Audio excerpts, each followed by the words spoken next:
look at this. Isn't this big? So it's actually wood. And I usually say touch wood because this wood is about 800 years old. And we have this huge flag-bearing pole and another one next to it, so on the other pillar we have next to it.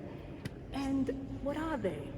They are part of the chariot of war of the Sienese that were in 1260 one side of the Battle of Montaverti. So there was a time when Florence tried to conquer Siena, tried to conquer Montaverti, and tried to conquer Montalcino. And so they came near Siena, really about 10 kilometers from where we are, and at least 40,000 people on their side wanted to conquer the city, but they were defeated by the Sienese. And so for this reason, we captured the flag-bearing poles that are two. One here, Florence, the other one is Siena. Imagine that when you kind of follow the flag, it's really hard to see where to go, where the army has gone. And so the battles of those days were going to be very difficult without the flag up high on top of the flag-bearing pole. And as we're looking at the very top, we have the dome with stars. The star is the symbol of Mary. The symbols of the cherubs, the Holy Spirit at the very top with clouds, and the sun also, that is the Lord at the very top. Then we have the patron saints of Siena. For example, the one with the flag is Sant'Anzano, San Victor, and then St. Catherine and San Bernardino here, together with Crescensus and San Sabinus. So you see how many important blessed saints were ready to help, to come to the rescue to the people of Siena. Look also at the beautiful stained glass window. It is the one on the facade, very similar to Last Supper by Leonardo da Vinci. And then we are heading now to one of the masterpieces of the cathedral. We have many here, everywhere, but just around the corner there is one that is called the Pulpit by Nicola and Giovanni Pisano. And it is a work of art that dates from 1265, 1269, where the life of Jesus is described at the very top by artists like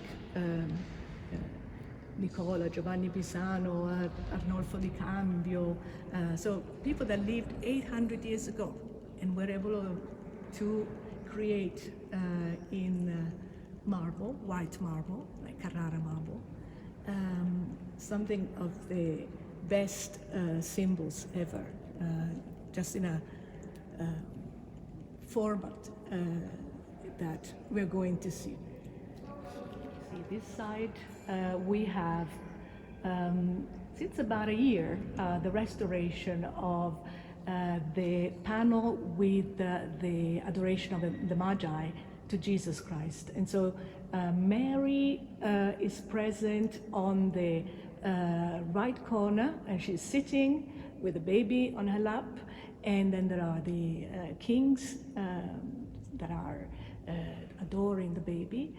But then in the same scene, there is also a sort of court of people that is arriving with camels, horses, dogs. You see the greyhounds that are at the very bottom, and that is fantastic to think that we are in front of an artwork that dates to the 1200s. On the back, there are also the trees. They found also a little spot to have a temple to the left hand side at the top.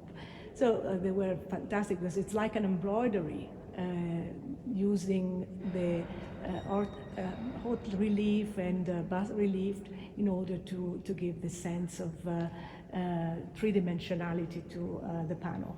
And when there was the restoration, they found next to Mary the blue. Probably you can see also it's made of lapis lazuli. And so this was used in order to create this sense of heavenly light around her. And then the center of the pulpit is based on the liberal arts, arithmetics, but also music, philosophy, and it is what is at the base of then the resurrection and the blessing of the Lord on the people of the church. Now we're still in the cathedral.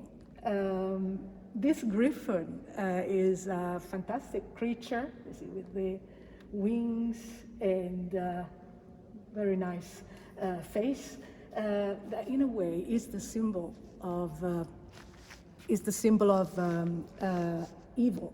So we have here, this entrance to the chapel, where you will see there is a masterpiece by a very famous sculptor from Florence, because the artists were traveling wherever they were invited, and if they were interested to do that. And so you see, on this side, we have this sort of alchemic disposition of the Aries and griffins and sphinxes here, just like those that we found in the marble mosaic with Hermes Trismegistus. Here they are. And also the armors of the ancient Romans. This is pure Renaissance that Siena received thanks to the Florentines. And a very famous Florentine was called Donato. Donato, since when he was very young, was nicknamed Donatello. Donato means given, so probably he was also an abandoned boy. And you see, his Saint John the Baptist in bronze is here in Siena. It's one of the masterpieces by Donatello, and very dark, we can say also. He spent so long time in the desert that the result of his skin, even if it's only bronze, give you this sense of strength and very difficult times he has spent there. But we also have a relic of him that is hardly visible. We can see the right arm of Saint John the Baptist in the Cathedral of Siena in June. So we are in July now, but actually on June the 24th, we celebrate Saint John the Baptist. And so the Archbishop of Siena is sort of sharing the vision of the relic of the arm of Saint John the Baptist, and there is a special service dedicated to the people that come here as pilgrims to honor the relic. Why is the right arm of Saint John the Baptist here? Well, we think that the documents are right, so they say that Pope John Paul II received as a gift from the king of Constantinople this bone that is all decorated with precious stones and in a coffin of a beautiful decoration. And so since the 1400s it is in this cathedral. Where it is now, you see up high, there is written Reliquie Sanctorum, relic of the saint.